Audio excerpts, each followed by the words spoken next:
Alright guys, so today I'm going to be showing you how to reload ammo for long-range precision shooting. Now this is going to be a complete beginner's guide. I'm going to show you how to do everything from start to finish. I'm going to show you all the tools that you need. So hopefully if you've never reloaded ammo before, you'll be able to do so after watching this video. Because it is a beginner's guide, I'm not going to go into what some might consider more advanced techniques like annealing your brass or turning necks and stuff like that. But before we get started, there's some things that I need to go over. So let's jump into the reloading equipment and get going. Okay, so before we get started with our reloading, there's some things that we have to have. I broke these into two categories, must-have and optional but recommended. So in our must-have category, we have knowledge of firearm safety, knowledge of firearm assembly and disassembly, knowledge of basic ammunition components, and knowledge of how to reload ammo.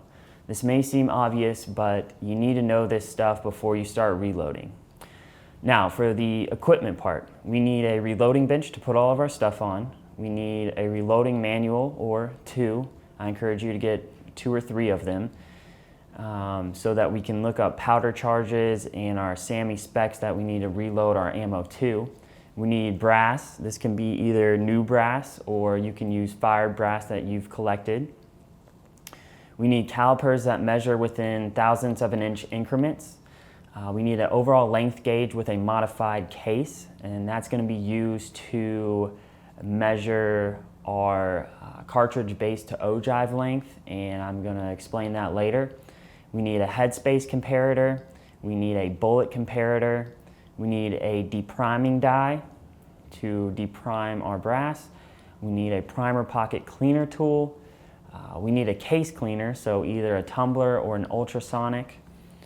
Reloading trays, I recommend that you get 2 or 3 with different colors, that way you can keep organized. We need case lube to spray or put on our cases before we resize them. We need a reloading press, which is very important, so I suggest that you get a quality reloading press. A shell holder to hold our brass in our reloading press. We need a resizing die. Now you can either get full-length sizing dies or neck sizing dies. Whenever we get to resizing, I'll go into full-length sizing versus neck sizing, and I encourage you guys to do your research before you buy one. A case trimmer, we need to trim our cases. Case mouth chamfer tool. We need a hand priming tool. We need primers, powder, a powder measure, a scale that can be mechanical or digital. We need a powder trickler, a powder funnel. We need bullets, and we need a seating die to put our bullets into our brass. So those are must-haves. You have to have all of those things before you reload for long-range precision shooting. Now, in our optional but recommended category are some extra tools that I've used before. You can get away with not having these, but I still recommend that you have them. So a flash hole deburring tool. So if you used low quality brass that has flash holes that are punched instead of drilled, a lot of times those flash holes can have burrs on the inside from being drilled. So I really just recommend that you use high quality brass, but if you're going to use low quality brass, then I recommend getting a flash hole deburring tool. We need a primer pocket uniformer tool. Again, that's more for if you're using low quality brass. You want to make sure all of your primer pockets are the same dimension. A bullet puller, I almost put that one in the must-have category because at some point you're going to mess up and you're going to want to pull that bullet from the ammunition that you made. I've used mine plenty of times, so there's a bunch of different types out there and they're not too expensive, so I'd recommend that you get one. We need dry neck lube, so we're going to use that whenever we get new brass and run it through an expander die with a mandrel. I recommend that you get an expander die with a mandrel. If you're using new brass, then you're going to need that, and I'll explain that when we get there. For your resizing die, I recommend that you get a bushing resizing die. That way we can control our neck tension on our bullet, which is how much tension it has when the bullet is seated, and again, I'll explain that whenever we get into it. If you're using an ultrasonic like I do, then you're going to want a way to dry your brass off quickly after you ultrasonic it. So I use a food dehydrator for that. It's pretty cheap. And if you're using an ultrasonic, you'll also need case cleaning solution. So that's everything for reloading equipment. I recommend that you guys go out and you do your research on specific equipment and choose equipment that is quality and that's going to fit your budget. Okay, do not skimp on your reloading press and do not skimp on your scale. Those are two very, very important components that you want to have quality pieces for. So let's go ahead and get into it. Okay, so the first step in the reloading process is we need to prep our brass. I'm gonna go ahead and show you guys how to prep new brass, but if you're using fired brass that you've already shot from your gun, then go ahead and skip forward to the part where I talk about cleaning your brass. But for those of you who are using new brass, the first thing that we need to do is we need to inspect each piece of brass that we get in our new batch. We need to look for things like cracked necks, dented necks, or dented shoulder. If it's something that we can fix, like a dented neck, then we can fix that, but if it's not, then we need to throw that piece of brass away. I use Lapua brass and it's good quality brass. However, it does come with dented necks sometimes, probably from the shipping process, but we can fix that with an expander mandrel. Now, even if our piece of brass is perfectly fine, we still want to expand the neck on it, and because we want to control the neck tension. So the neck tension is basically how tight the neck on your piece of brass grips the bullet whenever you seat it. And we don't want it to grip it too tight, but we don't want it to be so loose that the bullet can come out just by pulling it out. So as a rule of thumb, I like to have my neck tension between 1 and 2 thousandths of an inch on my bullet. So for example, I have this expander die that comes with a mandrel that you can buy to put in it, and I'm reloading 6.5 Creedmoor. So I know that my bullet is 0.264 inches, and if I want 1/1000th inch of neck tension, then I need a mandrel that will expand my neck to 0.263 inches. So I got an expander die here with a mandrel that fits in it that's 0.263 inches. And it's gonna give me 1/1000th inch of neck tension on my bullet. So it just drops in our expanding die like this. You screw the cap on it. And then we're going to run our reloading press with our shell holder all the way up and screw our expander die down until it touches the shell holder. And lock it down with the locking ring.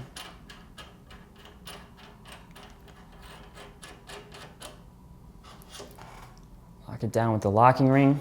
Okay, so what we need to do is we need to take our new piece of brass, and before we run it through the expanding die, we need to dip it in some sort of neck lube. So here I have some Imperial application media with dry neck lube. Basically you just open it up and dip the case neck down into it.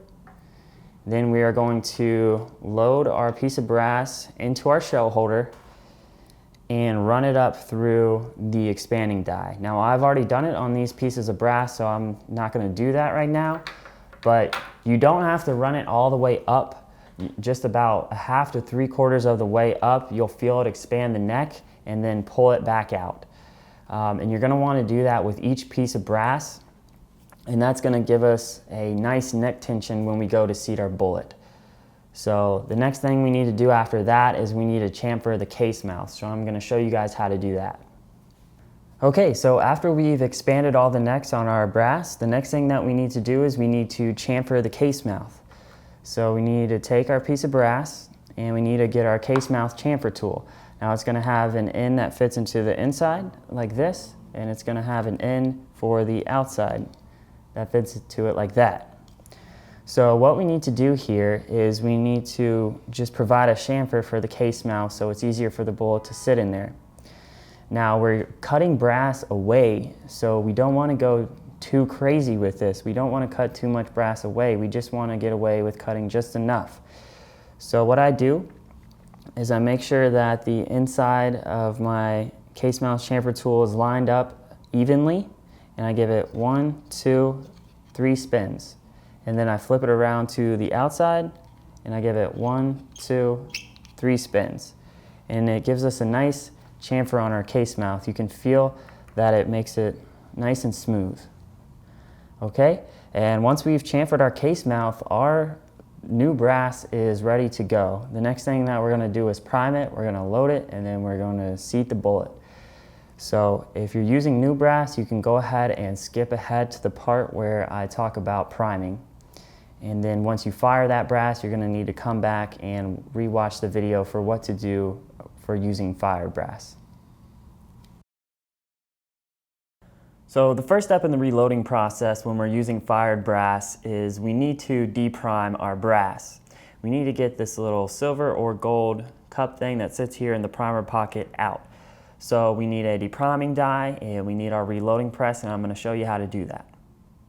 So I have my depriming die set up here, and what I did was I ran my shell holder all the way to the top, and then I screwed my depriming die down until it lightly touched the shell holder and then locked it down with the locking ring. Now your depriming die might come with a different set of instructions, so follow the instructions that come with your die, and that's for all your dies that you use during the reloading process. Always follow the directions that come with them and all of your reloading equipment. Always read the directions before you use it and follow the directions.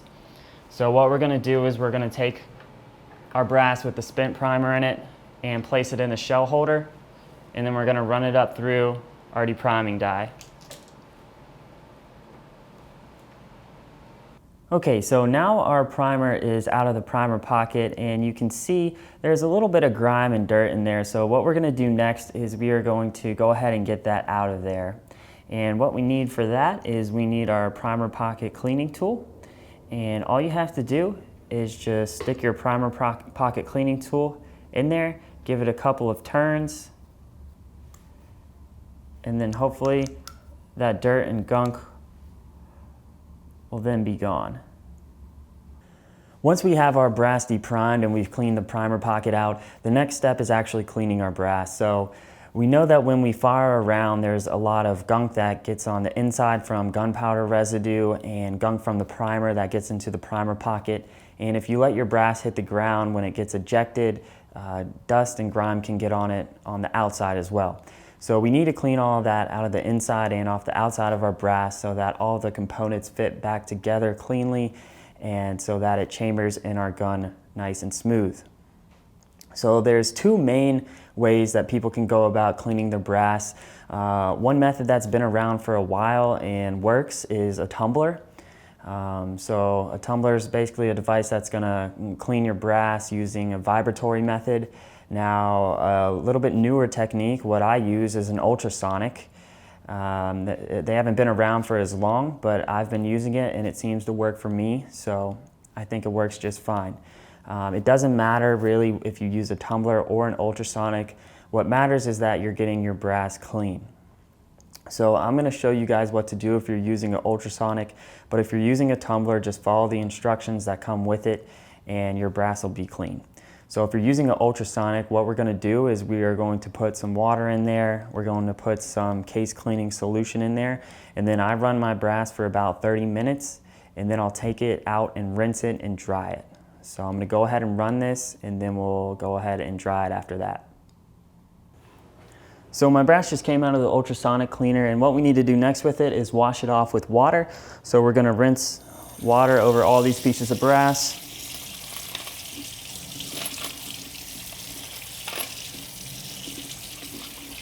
Get them good and clean. After we've ran water over all the brass and washed it off, what I do next is take each individual piece of brass and run a little bit of water through the inside of it, and then dry it off with a paper towel and put it in the food dehydrator. After we wash all our brass off, the next thing that we need to do is dry it. Now it's really important that we get our brass completely dry on the inside and out because we don't want any water or any moisture on the inside of our case because that's going to mess with our gunpowder and give us inconsistencies in the burn rates. So what I do is I put all my brass in the food dehydrator. It's a really convenient and quick method to dry your brass. This one's great because I can dry a lot of brass at once. So what I'm gonna do is run it for between an hour and 2 hours, depending on how much brass I have in there. And then I'm gonna make sure that it's dry whenever I take it out. And then those pieces will be ready to be resized. Now that our brass is clean, the next step in the reloading process is we need to resize our brass. So let's talk about why we need to resize our brass. We know that when a round is fired in our gun, it's going to expand to the dimensions of our chamber. And we need to resize our brass for two main reasons. One, we have to resize the neck of the case so that it will grip our bullet whenever we seat it. And two, we need to resize it so that it fits back into our chamber smoothly and reliably. Another important topic that we need to talk about is full length sizing versus neck sizing. And if you're new to reloading, this is something that you're going to run into when selecting a resizing die. So neck sizing is when you only size down the neck of your brass and you don't resize anything else. Whereas full-length resizing is when you resize the whole piece of brass. So you're going to resize the neck, you're going to bump the shoulder back on it, and resize all of it. So the pros to neck sizing are it extends the life of your brass. So because you're not working your brass as much, you should be able to use it longer than if you're full-length resizing. But the cons of neck sizing is that because you're not resizing the brass, it's going to fit into your chamber very, very tightly. And eventually you're going to run into a round that's not going to chamber. And that's not good. If you are a hunter or if you're a competition shooter, you can't really afford for your round to not chamber. So that's the pros and cons of neck sizing. Now full length sizing, the pros to that is you're going to have more reliability. You're buying yourself a little bit of insurance when you resize that brass, so you know that if a little bit of dust or moisture gets in there, that your round can still chamber. And that's really important for hunters and competition shooters. So what we can do is just do a minimal shoulder bump, and bumping the shoulder back is just when you resize the shoulder of your brass, it's going to push it back just slightly, just 1/1000th of an inch.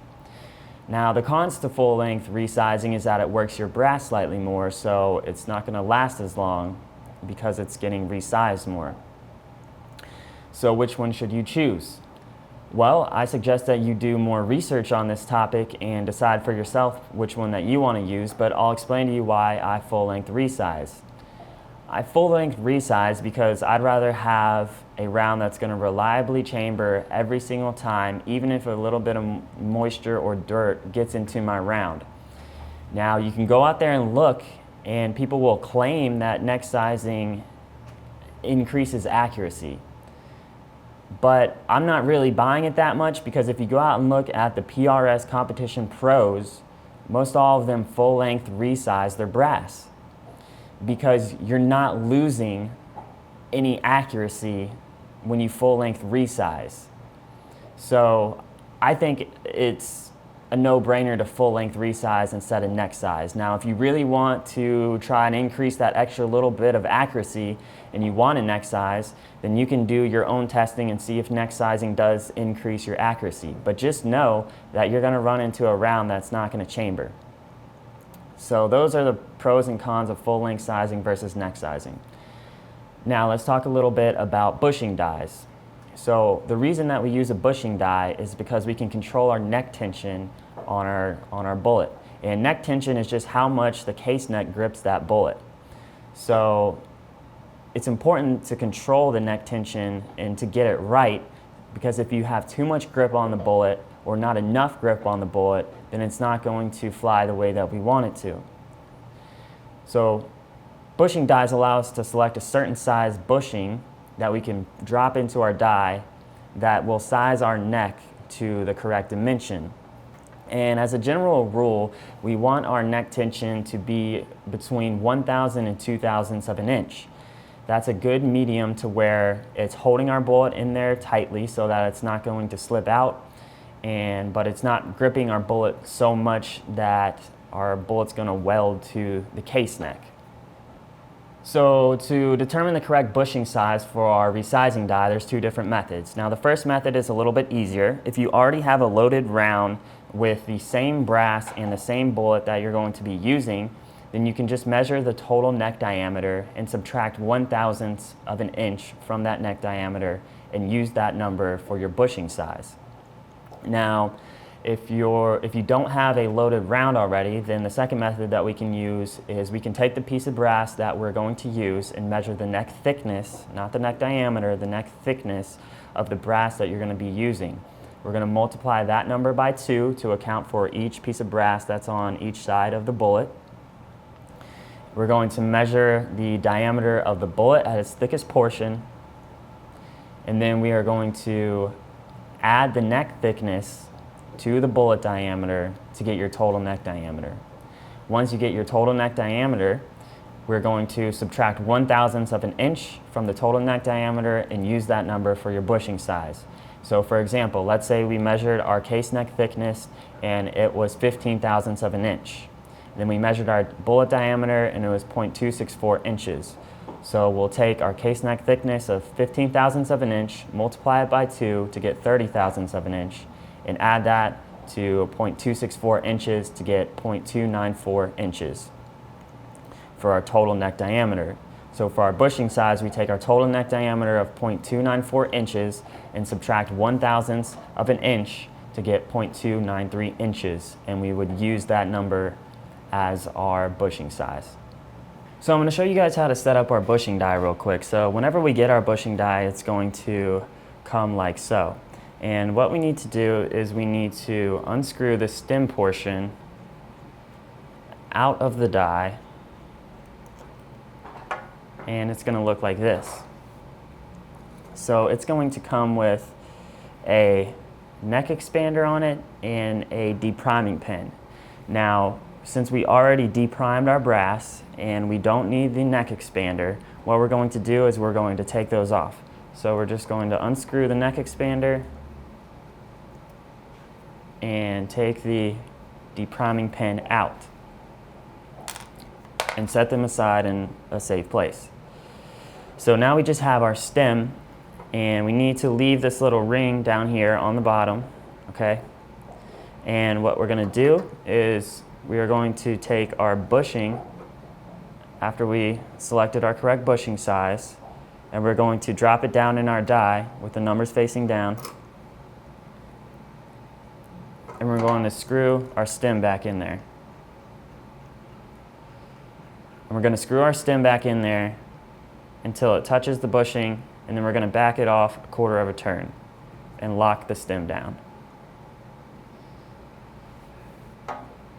Okay, and now our bushing, full-length resizing bushing die is ready to go. This next step is extremely important, so pay attention. Before you run your piece of brass through your resizing die, if it's a full-length resizing die, you have to lubricate your cases. If you don't lubricate your cases before you run them through your resizing die, they will get stuck in there and you will not be able to get them out. So what I have here is some Hornady one-shot case lube. It's a spray-on lube. There's other lubes that come on a pad that you can roll your brass on. It really doesn't matter, but the important thing is that you lube your cases before you put them in there. So with the spray lube, what I do is I just lay all my pieces of brass out in a row and I'll spray them from each side. It's important not to go too crazy with the lube though. We want to get just enough on there so that it runs through our die smoothly, but we don't want to drench it in lube, because if we drench it in lube and have little droplets of lube sitting on there, what can happen is when you run that through your resizing die, that lubricant can get smushed between your piece of brass and the resizing die, and it can dent your case necks and it can dent your shoulder and stuff like that. So we don't want that, but just put enough on so that when we resize it, it'll go up in there smoothly. Before we run our piece of brass up through our resizing die, we need to measure the shoulder on it, because that's what we're going to be bumping back 1/1000th of an inch when we run it through our resizing die to measure to make sure we resized our brass to the dimensions that we want to. So this is where our headspace comparator comes in, and we're going to put it on our calipers like so, and then we're going to 0 it to that. We're going to take our piece of brass and put it in our headspace comparator, and we're going to get a measurement on it. Okay, 1.56 inches for my piece of brass, and so that measures the headspace that the brass expanded to in our chamber of our gun. Now, we're going to want to take I usually take between 5 and 10 measurements on 5 to 10 different pieces of brass, and then I'll take the average on those, and I will take that number and subtract 1/1000 from it, and that's the number that I want to get after I resize my piece of brass. To set our resizing die up in our reloading press, what we need to do is we need to run our shell holder all the way up, and then screw our resizing die down until it touches the shell holder, and then back it off 1/8 to 1/4 of a turn. So mine hit there. I'm going to back it off 1/4 of a turn, and then I'm going to lock the lock ring down. And the reason that we back it off 1/4 of a turn is because we want to make sure that we're not resizing it too much on the first go. Because once you resize it too much, you can't go back. But if you don't resize it enough, then we can slowly inch that die up until it hits the shell holder, until our piece of brass is sized to what we want it to be. Now that our case is lubed up and the resizing die is in place, I'm going to go ahead and run the piece of brass up through the resizing die all the way, and then back out. And now I'm going to take a measurement on it and see where we're at. So I'm at 1.559 inches, and that's 1/1000 less than when I measured it before, so I know that I have 1/1000 inch of shoulder bump. Now, if you're still at the same number, then that just means you need to screw the resizing die down a little bit more, but go slowly, because like I said, once you go too far, you can't go back. And now that all of our brass has been resized, what we need to do now is just take a paper towel and wipe the lube off of all the pieces of brass.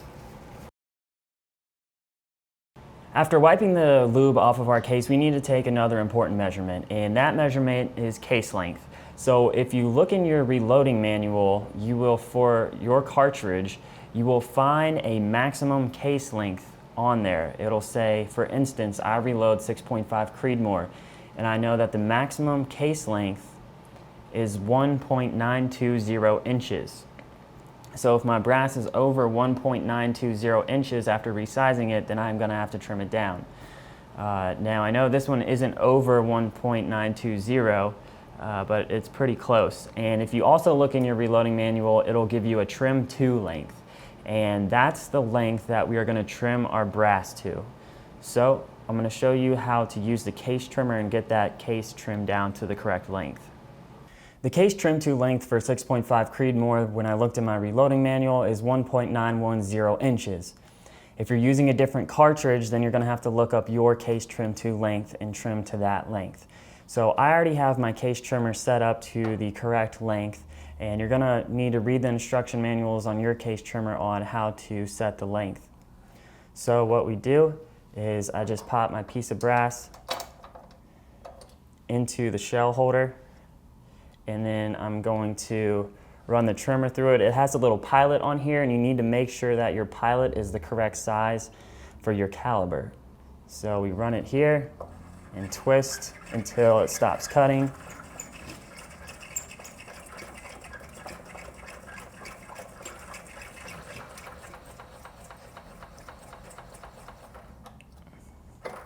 Okay. And then we're going to take another measurement on our piece of brass. Okay, and so now our piece of brass is to the trim to length, and we're going to go ahead and do that for all of our brass. After trimming our brass, you're going to notice that it's really rough around the edges, and what we need to do is we need to chamfer the case mouth. So we need to get our case mouth chamfer tool, which looks like this. It has a portion that goes on the inside of the case mouth, and it has a portion that goes on the outside of the case mouth. And we just need to put a slight chamfer around the case mouth to smooth it out. Now we are cutting brass away, so we don't want to go too crazy with this. We don't want to cut too much brass away. So what I do is I get the inside cutter lined up evenly and give it 1, 2, 3 spins, and then move to the outside and give it 1, 2, 3 spins. And you can feel your case mouth now, and it'll be a lot more smooth. Before I show you guys how to load the primers into the primer pocket, I want to talk a little bit about primers. So there's different types of primers. There's pistol primers, rifle primers, small primers versus large primers. The two I have here are large rifle primers and small rifle primers. Now there's also magnum primers, and magnum primers basically ignite with more power. They're not necessarily for magnum cartridges, but more so for cartridges where it's harder for the combination of components used to consistently ignite the powder charge. So always consult your reloading manual on which type of primers you should use.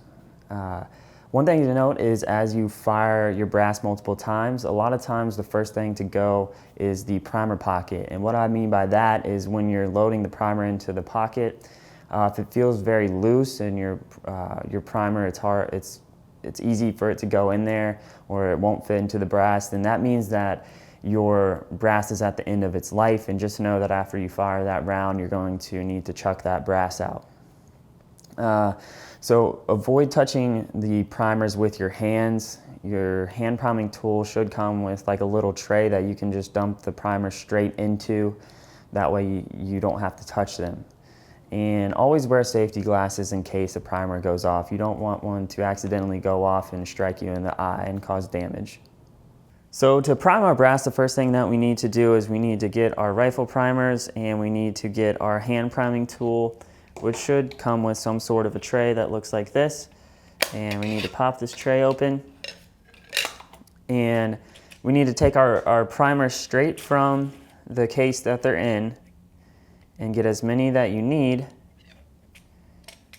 and flip them over into the tray like so.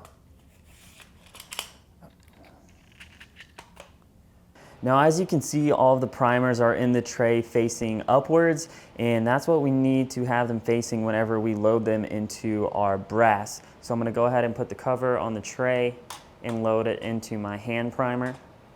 I loaded my tray into the hand primer, and this is what it's going to look like when there is a primer ready to go and ready to push up into the brass. So that's the side that needs to be facing up, and you need to make sure with each piece of brass, whenever you go to load it, that the primer is facing that way.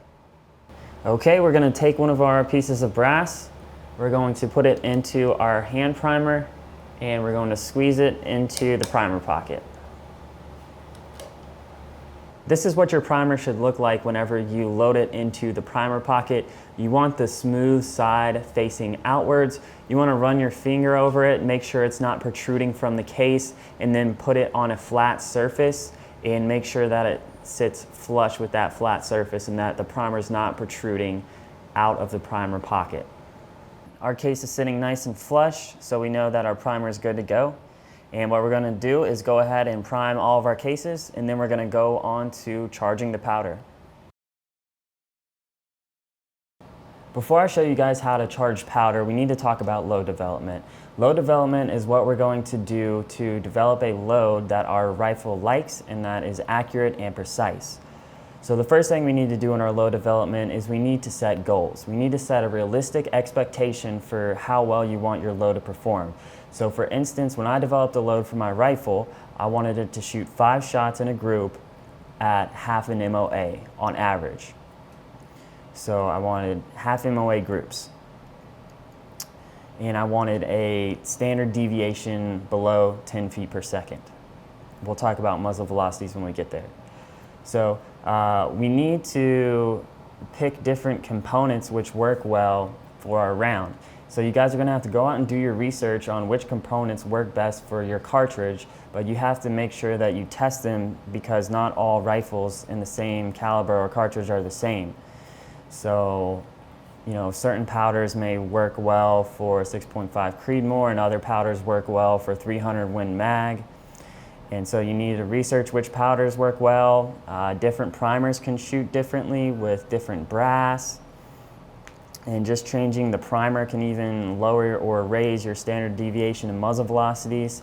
So you need to test different components or research which components work well. We want to stay organized whenever we're doing our load development. We need to stay organized on the reloading bench, and we need to keep detailed notes for each round and keep a piece of paper in the ammo box with the measurements and how much powder is in each round. It's important to stay organized and take notes. So when we go to charge our powder, you always want to refer to your manual for powder charges. I can't tell you how much powder to put in your cartridge. The safest way to do it is to look in your manual and start there. Start low and work your way up in 0.3 to 0.5 grain increments. You don't want to take huge jumps in how much grains you're going up. You don't want to go up like 2 grains at a time because it's not safe.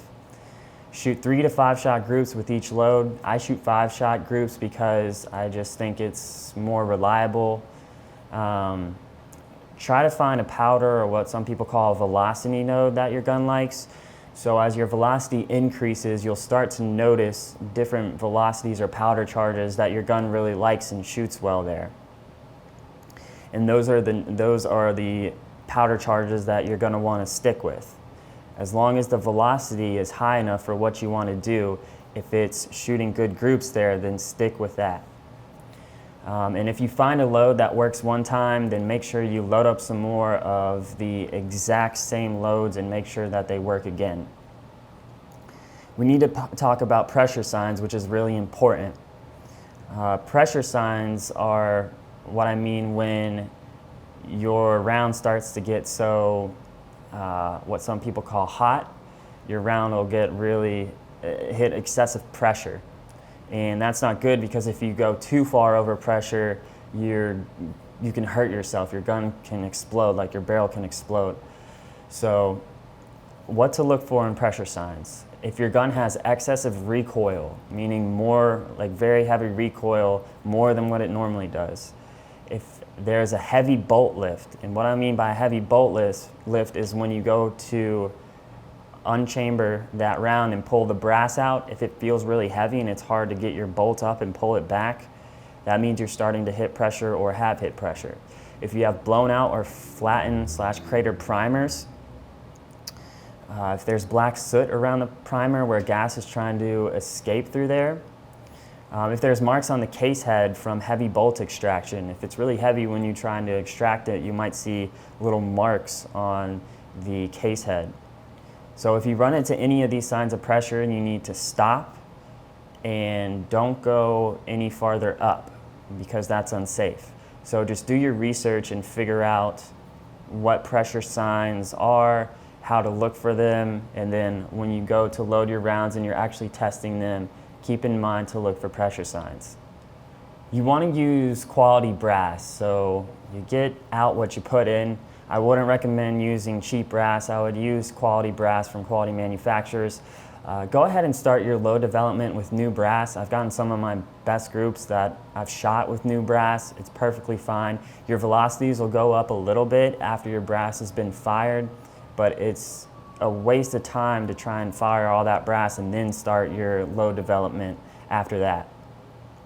So once you find the powder node that your gun likes, you're going to want to mess around with seating depth if your round isn't tuned as finely as you'd like it to be.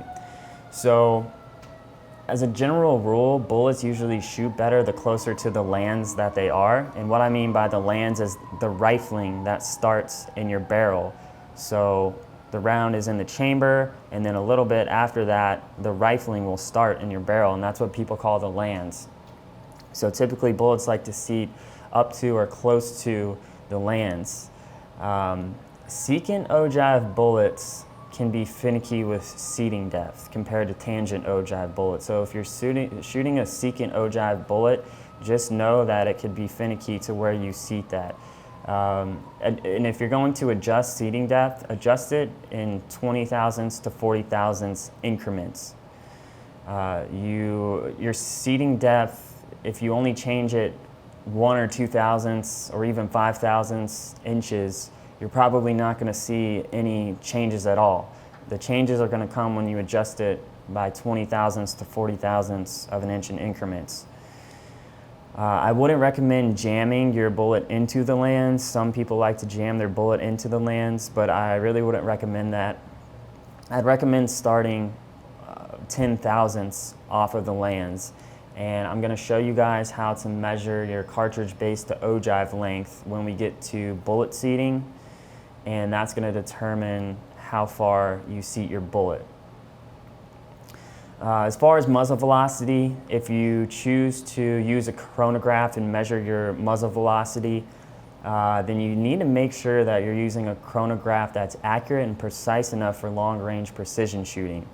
Because the problem is, if you get a chronograph that's not accurate and not precise, your loads could be shooting really good extreme spreads and standard deviations, but because your chronograph can't measure that, you're going to think that your loads are not any good at all. And so that is going to be completely pointless and useless. So you need to do a research on chronographs if you buy one to make sure that you're getting one that is accurate and precise. And if you're going to measure your muzzle velocity, we want to go for low extreme spreads and standard deviations. So if you shoot 5 shots, the extreme spread is the difference between the lowest muzzle velocity and the highest muzzle velocity in those 5 shots. And the standard deviation is almost kind of like an average. So the lower your extreme spread and standard deviation is, the less vertical dispersion that you're going to have at long range, which is always a good thing. Your bullets are going to shoot flat and not move too much up and down on the target. So to charge our powder, we're going to need our powder measure, our powder, our primed brass in one reloading tray. We're going to need another reloading tray to put our brass in whenever we charge it to stay organized. We're going to need our scale, we're going to need our powder trickler, and we're going to need our powder funnel. Now I also use a red Solo cup to catch the powder out of my powder measure and then pour it into the pan on my mechanical scale. So we're going to need all of this equipment together and organized before we start charging our powder. So the first thing that we need to do before we charge our powder is we need to zero our scale. So I'm using a mechanical scale. It doesn't matter if you use mechanical or digital scale, it just needs to be accurate and you need to know how to use it. For instance, there's different hash marks on my mechanical scale and they stand for different numbers, so just be sure you know what each hash mark stands for and that you're charging the right amount of powder, because that's very important. So I know that it looks like my scale isn't quite zeroed, but it's just the angle of the camera right now. So I went ahead and zeroed my scale. I know that it's on 0. Now I usually put it on something flat like a tabletop, and I'll put my head or rest my chin on that tabletop and look at the scale. That way I'm looking at it at the same angle every time, and I know that it'll be accurate. So go ahead and get your scale zeroed and calibrated, and then we'll be ready to charge our powder. Now I went ahead and set my powder measure up for what I want it to dispense. It's a little bit less than what I want to charge in my cases, so we're going to go ahead and charge a little bit of powder. And then I pour that into my pan for my scale.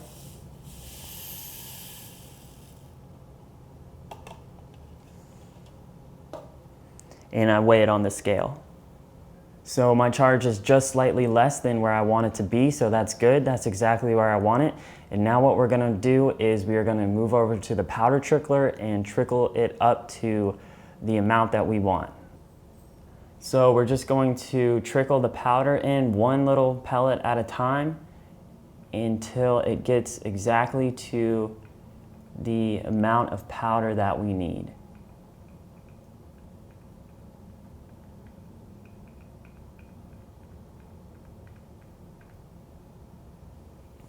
Once we get our powder to the exact charge that we need, we're going to take our powder funnel and we are going to put it over our case mouth, and we're going to slowly pour the powder into the case.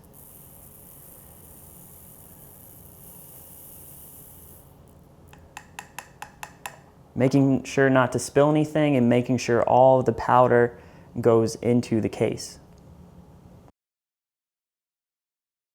Before I show you guys how to seat the bullet, we need to take one more important measurement. So what we're going to need for this is our overall length gauge with our modified case. We're going to need the bullet that we're going to be using when we seat it into our case. And we're going to need our calipers with our bullet comparator zeroed on there. Once we have all that, what we need to measure is the cartridge base to ogive length. So the cartridge base of ogive to ogive length is the length from the base of the cartridge to the ogive of our bullet. And this is going to tell us how far we're going to seat our bullet from the lands or the rifling that starts in our barrel. So you can get one of these overall length gauges online, and you also need to buy a modified case for it in the cartridge that you're going to shoot. So these can be bought online as well. And the way this works is you can put your bullet into the case, it fits in there, and there's a little rod back here that pushes the bullet in and out. So we're going to seat our bullet in there past where we're going to have it. So it's just coming out a little bit. And what we're going to do is we're going to take our rifle, and you need to take the bolt out of your rifle because you're going to be sticking this case into the chamber. So once you take your bolt out of your rifle, what you're going to do is you're going to stick the overall length gauge into your chamber until the shoulder hits your chamber. It needs to be in there all the way until this stops going in. Once you feel the shoulder of the case hit the chamber, you're going to then move this gray rod right here up until your bullet hits the rifling. And you'll feel it. You'll feel some resistance, and your gray rod down here will stop. You'll feel a little bit of resistance and it'll stop. And once you feel that, you're going to tighten this knob down right here, and then you're going to pull the overall length gauge out of your gun. Now the bullet might stick in the rifling and it might not, it might come out like this. Don't freak out, your bullet's probably just sitting in the rifling in there, and what you need to do is just take your gun and tilt it upwards and just kind of tap it on its butt, and that bullet should fall out of there. Now I will say it takes a little bit of practice with this to get a good feel for when you're right at the lands. But as a general rule of thumb, if you push this too hard, then you can jam the bullet into the lands and it won't even come out when you tap it, when you tap your rifle on its butt. And then you're going to have to get a rod and stick it down there and get it out. So do not jam your bullet too far up in there. You want to go until you feel a little bit of resistance, and make sure this rod is centered as well, because that's really important. You're going to feel a little bit of resistance and then stop. And you'll know you got the right distance if the bullet sticks in there in the rifling just a little bit, but when you tap your rifle it comes right out. That's how you know you got just about the right distance. So you're going to take at least 5 measurements, okay? You need to take this measurement 5 times. So once you take it out and tighten that down, you put the bullet back in here, back in your case, like that. And then you're going to take your calipers and take a measurement on it.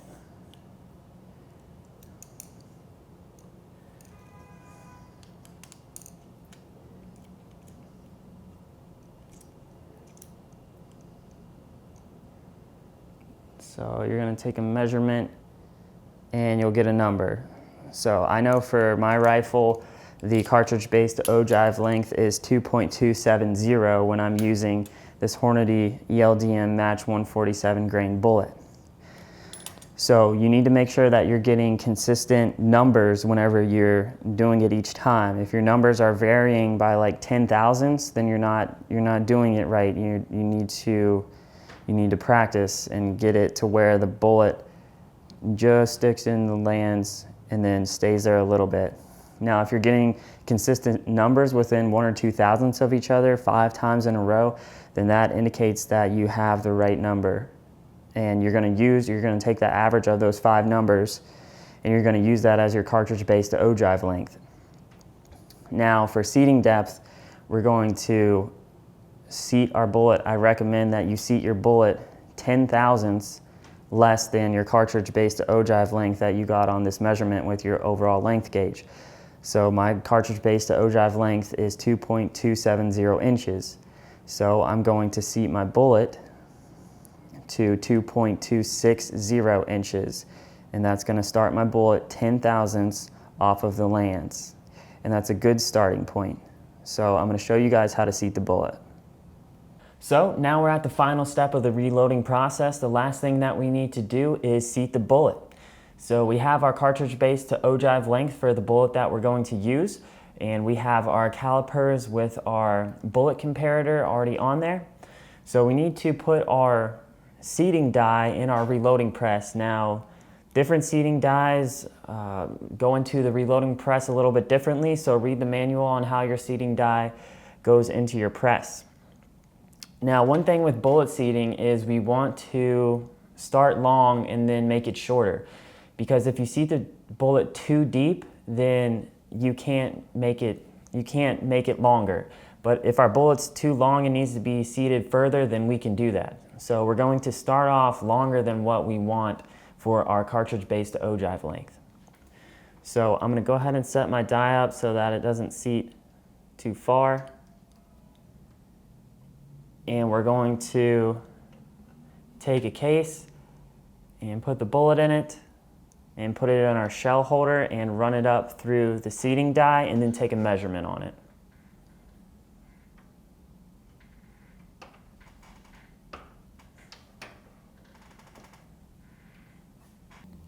For this round and this bullet, I know that I want a cartridge base to ogive length of 2.260 inches, and I'm at 2.315. So I'm going to go ahead and move my seating die closer so that it seats it farther. Once we moved our seating die a little bit closer, we're going to run our bullet up through the seating die again and take another measurement.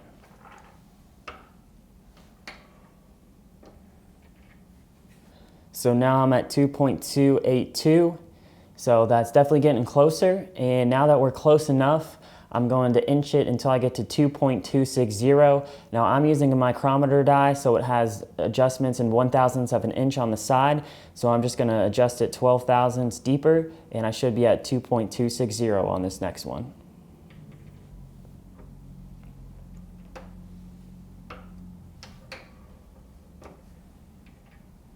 Okay, so I moved it 22 thousandths deeper, not 12 thousandths deeper, and now I'm at 2.260. So I'm going to leave the die where it's at, and I'm going to seat the rest of my bullets to the same length. All right, guys, so that's it. That's everything I have for you. Like I said at the beginning of this video, this was just a beginner's reloading guide, so it should get you going. It should get you enough to get you on your feet. Be safe, though. Make sure that you read the whole safety portion of your reloading manual before you attempt to reload anything. That's really important, and just use your common sense whenever you're reloading. Some tips I have for you is just get out of load development as quickly as possible. If you find a load that shoots what you're trying to do, whether that's half MOA or sub half MOA or whatever, if you find a load that does that and it repeatedly does that, then don't try and keep getting more and more and more precise and accurate. Just get out of load development and start shooting your gun, because you're going to waste a lot of barrel life and a lot of ammo and a lot of time trying to get smaller and smaller and smaller groups. And it's just not the point of long-range shooting. The point is to go out and shoot our gun. And I can promise you, if you're missing at long range, it's not because your groups aren't accurate enough or precise enough. It's probably because you're missing a wind call or something like that. So be meticulous with everything in the process. When you're hitting targets at long range that are very small, you got to be meticulous with everything, and that includes the reloading process. So a little warning that I do want to tell you before you get into reloading is that it's pretty time consuming. It takes a while to actually perform the whole process. So if this is something that it's just a hobby that you kind of do on the weekends and you're not that serious about it, then this may or may not be for you. But if you're obsessed with precision and accuracy like I am, and just long range shooting in general, then this is probably something that you might enjoy. Now, it also does come with an initial expense. I'll warn you that it's expensive, and you're going to have to spend probably at least $1,000 to get started. Now, if you don't have $1,000 to just drop right away, you can kind of acquire the equipment over time. So just like 1 month buy one piece of equipment, and then just slowly acquire the equipment over time, and eventually you'll have everything that you need to get going, and that'll give you some time to collect brass if you're going to collect fired brass. And the last thing I can leave you with is never stop learning. There's always something you can learn when it comes to precision shooting. It's really a big physics game, and there's a lot of stuff out there on the internet and a lot of stuff on the forums. Don't listen to the people on the forums. Make sure you're getting your information from reliable articles online, and never stop learning. All right, guys, take care, and I hope you guys have fun.